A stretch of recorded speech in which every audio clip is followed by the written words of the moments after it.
All right, let's dive into the story of God's people, from Israel to the church. We're about to unpack one of the biggest, most ambitious stories in the entire Bible. This is an epic tale that spans thousands of years, and it's all about charting the identity of God's people as it transforms from, a single ancient nation into this incredibly diverse global community.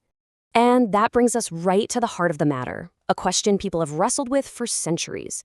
What is the connection between ancient Israel and the church? Are they two completely separate groups, or is there some deeper, more intricate link between them? To figure this out, we've got to go way back to the beginning. So, our story kicks off thousands of years ago with an ancient promise. Long before the church was even a thought, God had a very specific plan, a specific intention for a group of people he chose. The whole foundation of this story is this really unique identity God gave to the nation of Israel. If you look in the book of Exodus, it says they were called to be three specific things. First, his treasured possession, then a kingdom of priests. Their job was to represent God to the rest of the world, and finally, a holy nation, a people set apart for his purposes.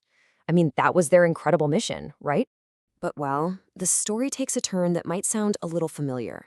Kind of like Adam and Eve before them, Israel, they struggled a lot. They just kept falling short of that mission, and eventually it led to them being exiled from their land. But this tragedy actually set the stage for a comeback, a dramatic restoration that the prophets started talking about. Now, the story absolutely does not end in exile. Those promises God made to Israel, they didn't just vanish. Nope, they were fulfilled, but in a way that honestly almost nobody saw coming. And here's the turning point, the crucial idea. The New Testament presents Jesus as the embodiment of Israel itself. Think about that. He is the one person who perfectly lived out Israel's calling. He became the faithful, true Israel, the one who would finally succeed where the entire nation had failed. So, what did Jesus do? Well, he started gathering people. He formed this community of followers, like a faithful remnant from right within Israel. And these disciples, they became the very core, the nucleus of this renewed people of God, a people that was about to expand in a way nobody could have predicted. And this right here is where the story takes this massive twist. Because through Jesus, God creates something just radically new. He builds a community that completely transcends all those old ethnic and cultural boundaries. So this brings us back to that big question we asked at the beginning. When we talk about the church, are we just talking about Israel with a different name? Or is it something totally fundamentally new? Well, the answer, and this is what's so cool, is that it's kind of both. Okay, so how does that work? Well, on one hand, you've got this clear continuity. The church inherits the exact same promises and purpose given to Israel. It's like the next chapter in the same book. But then, on the other hand, you have the discontinuity, which is just as important. The Apostle Paul actually calls the church a new creation, a place where these historic divisions, like Jew and Gentile, are brought together into one new humanity. See, it's not just about adding more people to the club, it's about creating a completely new kind of community.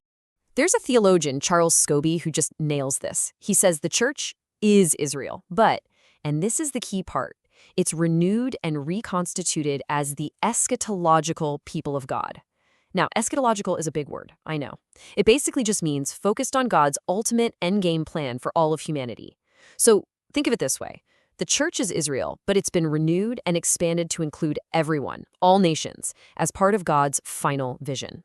And that leads us to the climax of this whole story. It's this incredible vision from the Bible's very last book, Revelation. And it gives us this absolutely breathtaking glimpse of what God's ultimate vision for his people looks like. So, in this wild vision, the Apostle John first hears something.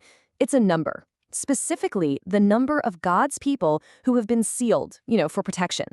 And this number represents the complete, fully restored 12 tribes of Israel. The number he hears? 144,000. Now, this is totally a symbolic number. Think about it. You've got the 12 tribes of Israel, multiplied by the 12 apostles, times 1,000.